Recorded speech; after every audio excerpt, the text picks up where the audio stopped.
So hello everyone, so today date and time 8:30 बजिसकेको छ यहाँ।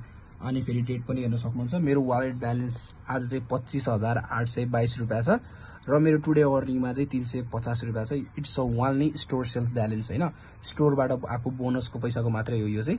सो मेरो अर्निङ ब्यालेन्स चाहिँ होइन। सो यो फन्डहरूलाई चाहिँ म विड्रल गर्न चाहदैछु आज। सो यहाँ विड्रल रिक्वेस्टमा गर्छु म। सो विड्रल रिक्वेस्टमा गरेपछि म यहाँ एमाउन्ट हालिदिन्छु है।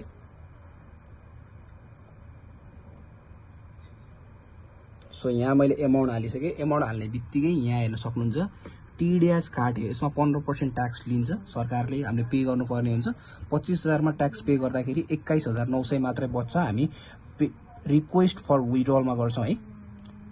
सो विड्रल रिक्वेस्टमा गर्ने बित्तिकै सो यहाँ एसआरके ब्याङ्कमा आइसकेको छ है। मैले विड्रल गरेको एमाउन्ट म पेमेन्ट रिक्वेस्ट गर्छु। पेमेन्ट रिक्वेस्टमा चाहिँ 21949 यो चाहिँ मेरो विड्रल एमाउन्ट हो। तपाईले अघि हेर्नु भयो ट्याक्स काटेर चाहिँ यति बचेको। सो यहाँ कन्फर्म गरिदिन्छु।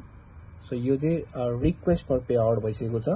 यहाँ चाहिँ तपाईले हेर्न सक्नुहुन्छ पेन्डिङ एमाउन्ट छ। यो चाहिँ अब कति टाइममा विड्रल हुन्छ हेर्नु होला। यहाँ 8:33 भइसकेको छ है।